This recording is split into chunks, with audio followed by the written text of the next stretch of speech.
झोपड़े के द्वार पर घिसू और उसका बेटा माधव दोनों एक बुझे हुए अलाव के सामने चुपचाप बैठे हुए थे। अंदर माधव की बहू बुधिया प्रसव वेदना से कराह रही थी। रह रहकर उसके मुख से ऐसे दिल दहलाने वाली चीख निकल रही थी कि दोनों कलेजा थाम लेते थे। जाड़े की रात थी। सॉरी। प्रकृति सन्नाटे में डूबी हुई, सारा गांव अंधकार में लय हो गया था। घीसू ने कहा, मालूम होता है बचेगी नहीं, सारा दिन दौड़ते ही गया, जा देख तो आ। माधव चिढ़कर बोला, मरना ही है तो जल्दी मर क्यों नहीं जाती, देख कर क्या करूं। तू बड़ा बेदर्द है बे, साल भर जिसके साथ सुख चैन से रहा उसी के साथ इतनी बेवफाई। तो मुझसे तो उसका तड़पना और हाथ पांव पटकना नहीं देखा जाता, माधव ने दो टूक कहा। चमारों का कुनबा था और सारे गांव में बदनाम। घिसू एक दिन काम करता तो 3 दिन आराम करता। माधव इतना कामचोर था कि आध घंटे काम करता तो घंटे भर चिलम पीता। इसीलिए उन्हें कहीं मजदूरी नहीं मिलती थी। घर में मुट्ठी भर भी अनाज मौजूद हो तो उनके लिए काम करने की कसम थी। जब 2-4 फाके हो जाते तो घिसू पेड़ से लकड़ियाँ तोड़ लाता और माधव बाजार में बेच आता। और जब वह पैसे रहते दोनों इधर उधर मारे मारे फिरते। गांव में काम की कमी न थी। किसानों का गांव था, मेहनती आदमी के लिए 50 काम थे। मगर इन दोनों को उसी वक्त बुलाते जब 2 आदमियों से एक का काम पाकर भी संतोष कर लेने के सिवा और कोई चारा न होता। अगर दोनों साधु होते तो उन्हें संतोष और धैर्य के लिए संयम और नियम की बिल्कुल जरूरत न होती। यह तो उनकी प्रकृति थी। विचित्र जीवन था उनका। घर में मिट्टी के 2-4 बर्तनों के सिवा कोई संपत्ति नहीं। फटे चिथड़ों से अपनी नग्नता को ढांके जी रहे थे। संसार की चिंताओं से मुक्त, कर्ज से लदे हुए, गालियाँ भी खाते, मार भी खाते, मगर कोई गम नहीं। दिन इतने कि वसूली की बिल्कुल आशा न रहने पर भी लोग इन्हें कुछ न कुछ कर्ज दे देते थे। मटर आलू की फसल में दूसरों के खेत से मटर या आलू उखाड़ लाते और भून भान कर खा लेते, या 10-5 उखाड़ लाते और रात को चूसते। घीसू ने इसी प्रकार से 60 साल की उम्र काट दी और माधव भी सपूत बेटे की तरह बाप के ही बदचिन्हों पर चल रहा था, बल्कि उसका नाम और भी उजागर कर रहा था। इस वक्त भी दोनों अलाव के सामने बैठकर आलू भून रहे थे, जो कि किसी खेत से खोद कर लाए थे। घीसू की स्त्री का तो बहुत दिन से हुए देहांत हो गया था। माधव का ब्याह पिछले साल हुआ था। जब से यह औरत आई थी उसने इस खानदान में व्यवस्था की नींव डाली थी और इन दोनों बेगैरतों का दोजख भर रही थी। जब से वह आई ये दोनों और भी आराम तलब हो गए थे, बल्कि कुछ अकड़ने भी लगे थे। कोई कार्य करने को बुलाता तो दुगुनी मजदूरी मांगते। वही औरत आज प्रसव वेदना से मर रही थी और ये दोनों शायद इसी इंतजार में थे कि वह मर जाए तो आराम से सोएं। घीसू ने आलू छीलते हुए कहा, जाकर देख तो क्या दशा है उसकी, चुड़ैल का फिसाद होगा और क्या, यहाँ तो ओझा भी 1 रुपया मांगता है। माधव को भय था कि वह कोठरी में गया तो घीसू आलू का एक बड़ा भाग साफ कर देगा। बोला, मुझे वहाँ जाते डर लगता है। डर किस बात का है, मैं तो यहाँ हूँ ही, तो तुम ही जाकर देखो ना। मेरी औरत जब मरी थी तो मैं 3 दिन तक उसके पास से हिला तक नहीं, और फिर बहू मुझसे लग जाएगी कि नहीं, जिसका कभी मुंह भी नहीं देखा, आज उसका उघड़ा हुआ बदन देखूं, उसे तन की सुध भी तो न होगी। मुझे देख लेगी तो खुलकर हाथ पाँव भी न पटक सकेगी। घीसू ने कहा, मैं सोचता हूँ कोई बाल बच्चा हुआ तो क्या होगा। सौंठ, गुड़, तेल कुछ भी तो नहीं है घर में, सब कुछ आ जाएगा, भगवान दे तो। जो लोग अभी 1 पैसा नहीं दे रहे हैं वे कल बुलाकर रुपया देंगे। मेरे 9 लड़के हुए, घर में कभी कुछ न था, मगर भगवान ने किसी न किसी तरह बेड़ा पार लगा ही दिया। जिस समाज में रात दिन मेहनत करने वालों की हालत उनकी हालत से कुछ अच्छी न थी, और किसानों के मुकाबले में वे लोग जो किसानों की दुर्बलताओं से लाभ उठाना जानते थे कहीं ज़्यादा संपन्न थे, वहाँ इस तरह की मनोवृत्ति का पैदा होना कोई अचरज की बात नहीं थी। हम तो कहेंगे घीसू किसानों से कहीं ज़्यादा विचारवान था और किसानों के विचार सुने समूह में शामिल होने के बदले बैठकबाजों की कुत्सित मंडली में जा मिलता था। हाँ, उसमें यह शक्ति न थी कि बैठकबाजों के नियम और नियति का पालन करता। इसीलिए जहाँ उसकी मंडली के लोग गांव के सरगना और मुखिया बने हुए थे, उस पर सारा गांव उंगली उठाता था।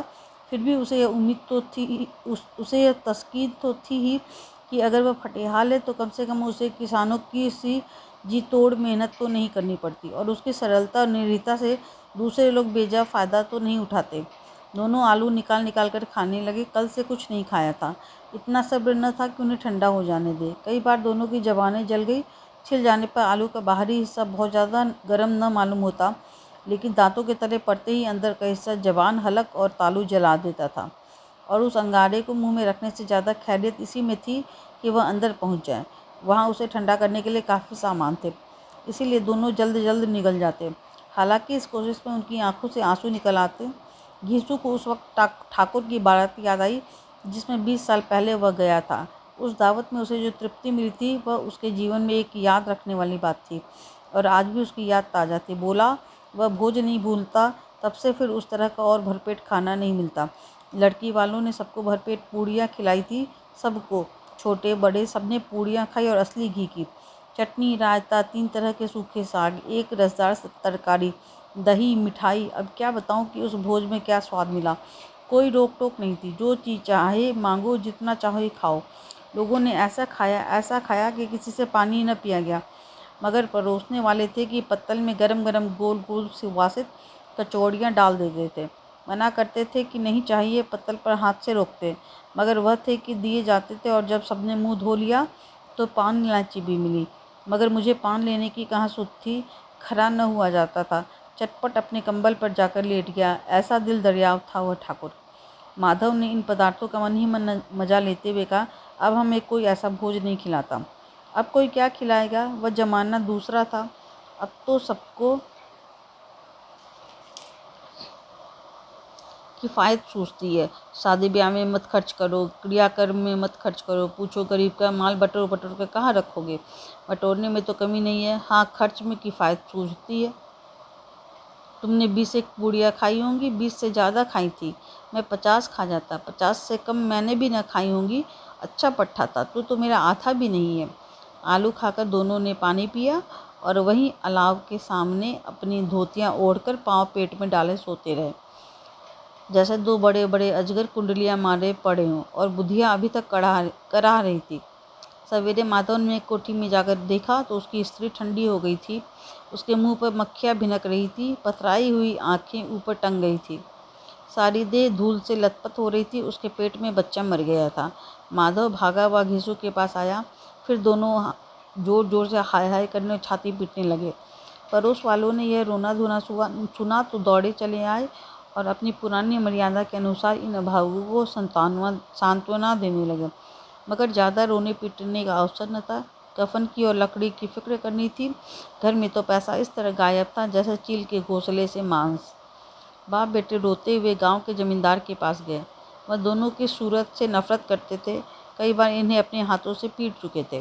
चोरी करने के लिए, वादा कर काम पर न आने के लिए। पूछा, क्या है बे घिसुआ, रोता क्यों है? अब तो तू कहीं दिखलाई भी नहीं देता। मालूम होता है इस गांव में रहना नहीं चाहता। घीसू ने जमीन पर सिर रखकर आंखों से आंसू भरे हुए कहा, सरकार, बड़ी विपत्ति में हूँ। माधव की घरवाली गुजर गई। रात भर तड़पती रही सरकार। हम दोनों उसके सिरहाने बैठे रहे। दवा दारू जो कुछ हो सका सब कुछ किया। वह हमें दगा दे गई। अब कोई एक रोटी देने वाला भी नहीं रहा मालिक। तबाह हो गए, घर उजड़ गया। आपका गुलाम हूँ। अब आपके सिवा कौन उसकी मिट्टी पार लगाएगा। हमारे घर में जो कुछ था वह सब तो दवा दारू में उठ गया। सरकार की ही दया होगी तो उसकी मिट्टी उठेगी। आपके सिवा किसके द्वार पर जाऊं? जमींदार साहब दयालु थे, मगर घिसू पर दया करना काले कंबल पर रंग चढ़ाना था। जी मैं तो आया, कह दे चल दूर हो जा यहाँ से। यूँ तो बुलाने से भी नहीं आता। आज जब गरज पड़ी तो आकर खुशामद कर रहा है, हरामखोर कहीं का बदमाश। लेकिन यह क्रोध या दंड का अवसर न था। जी में कुटते हुए 2 रुपये निकाल कर फेंक दिए, मगर सांत्वना का एक शब्द में भी मुँह से नहीं निकला। उसकी तरफ ताका तक नहीं, जैसे सिर का बोझ उतारा हो। जब जमींदार साहब ने 2 रुपये दिए तो गांव के बनिए महाजनों का इनकार का साहस कैसे होता। घिसू जमींदार के नाम पर ढिंडोरा भी पीटना जानता था। किसी ने 2 आने दिए, किसी ने 4 आने। 1 घंटे में घिसू के पास 5 रुपये की अच्छी रकम हो गई। कहीं से अनाज मिल गया, कहीं से लकड़ी, और दोपहर को घिसू और माधव बाजार से कफन लाने चले। इधर लोग बांस वांस काटने लगे। गांव की नर्म दल स्त्रियां आकर लाश देखती, उसकी मिट्टी पर 2 बूंद आंसू गिराकर चली जाती थी। बाजार में पहुंचकर घिसू बोला, लकड़ी तो उसे जलाने भर को मिल गई है क्यों माधव? माधव बोला, हाँ लकड़ी तो बहुत है, अब कफन चाहिए। तो चलो कोई हल्का सा कफन ले ले।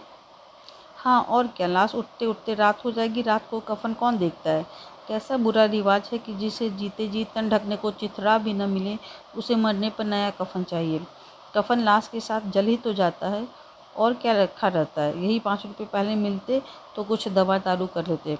दोनों एक दूसरे के मन की बात ताड़ रहे थे। बाजार में इधर उधर घूमते रहे, कभी इस बजाज की दुकान पर, कभी उसकी दुकान पर। तरह तरह के कपड़े, रेशमी और सूती देखे, मगर कुछ जचा नहीं। यहाँ तक कि शाम हो गई, तब दोनों न जाने किस दैवी प्रेरणा से एक मधुशाला के सामने जा पहुँचे और जैसे किसी पूर्व निश्चित व्यवस्था से अंदर चले गए। वहाँ जरा देर तक दोनों असमंजस में खड़े रहे। फिर घीसू ने गद्दी के सामने जाकर कहा, साहू जी, एक बोतल हमें भी देना।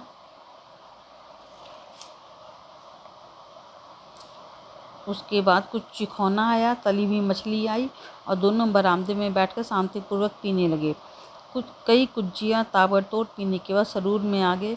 घीसू बोला, कफन लगाने से क्या मिलता, आखिर जल ही तो जाता, कुछ बहू के साथ न जाता। माधव आसमान की तरफ देखकर बोला, मानो देवताओं को अपनी निष्पापता का साक्षी बना रहा हो। दुनिया का दस्तूर है, नहीं तो लोग बामनों को 1000 रुपया क्यों दे देते हैं। कौन देखता है परलोक में मिलता है या नहीं।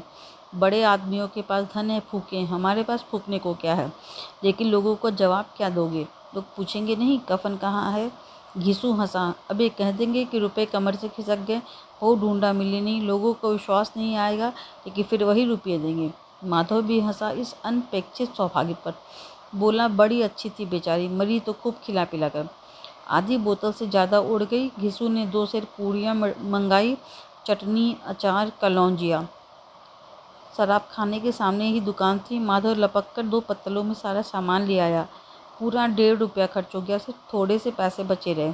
दोनों इस वक्त शान से बैठे पूरियाँ खा रहे थे, जैसे जंगल में कोई शेर अपना शिकार उड़ा रहा हो। न जवाबदेही का खौफ था, न बदनामी की फिक्र। इन सब भावनाओं को उन्होंने बहुत पहले ही जीत लिया था। घीसू दार्शनिक भाव से बोला, हमारी आत्मा प्रसन्न हो रही है तो क्या उसे पुण्य न होगा। माधव ने श्रद्धा से सिर झुकाकर तस्दीक की कि जरूर से जरूर होगा। भगवान तुम अंतर्यामी हो, उसे बैकुंठ ले जाना। हम दोनों हृदय से आशीर्वाद दे रहे हैं। आज जो भोजन मिला वह कभी उम्र भर न मिला था। एक क्षण के बाद मन में एक शंका जागी। बोला, क्यों दादा, हम लोग भी एक न एक दिन वहाँ जाएंगे ही। घीसू ने इस बात का कुछ उत्तर न दिया। वह परलोक की बातें सोचकर इस आनंद में बाधा न डालना चाहता था। जो वहाँ हम लोगों से पूछे कि तुमने हमें कफन क्यों नहीं दिया, तो क्या कहेंगे। कहेंगे तुम्हारा सिर। पूछेगी तो ज़रूर, तू कैसे जानता है कि उसे कफन नहीं मिलेगा। तू मुझे ऐसा गधा समझता है। 60 साल क्या दुनिया में घास खोदता रहा हूँ। उसको कफन मिलेगा और बहुत अच्छा मिलेगा। माधव को विश्वास नहीं आया। बोला, कौन देगा, रुपए तो तुमने चट कर दिए। वह तो मुझसे पूछेगी, उसकी मांग में तो सिंदूर मैंने भरा था। घीसू कुछ गुस्सा होकर बोला, मैं कहता हूँ उसे कफन मिलेगा, तू मानता क्यों नहीं। कौन देगा, बताते क्यों नहीं। वही लोग देंगे जिन्होंने अब की दिया। हाँ, अब के रुपए हमारे हाथ न आएंगे। जो जो अंधेरा बढ़ता था और सितारों की चमक तेज होती थी, मधुशाला की रौनक भी बढ़ती जाती थी। कोई गाता था, कोई डींग मारता था, कोई अपनी संगी के गले लिपटा जाता था, कोई अपने दोस्त के मुंह में कुल्हड़ लगा देता था। वहाँ के वातावरण में सरूर था, हवा में नशा। कितने तो यहाँ आकर एक चुल्लू में मस्त हो जाते थे। शराब से ज़्यादा यहाँ की हवा उन पर नशा करती थी।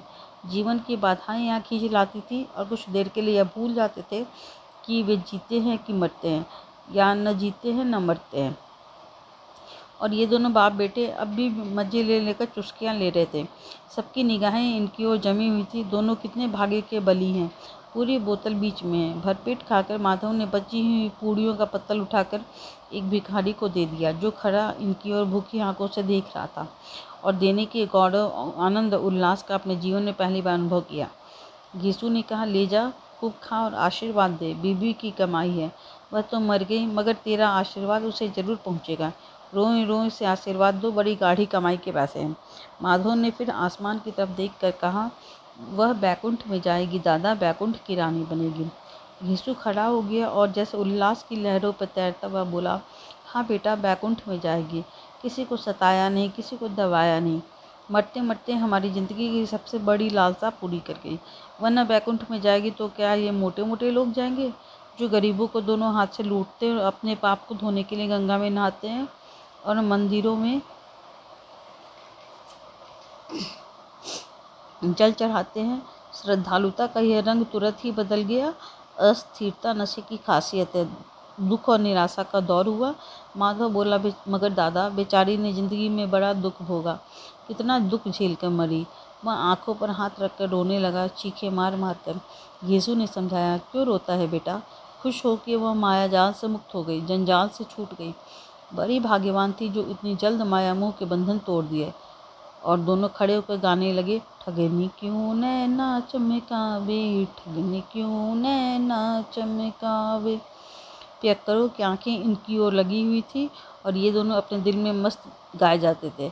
फिर दोनों नाचने लगे, उछले भी, कूदे भी, गिरे भी, मटके भी, भाव भी बनाए, अभिनय भी किए और आखिर नशे से मदमस्त होकर वहीं गिर पड़े। धन्यवाद।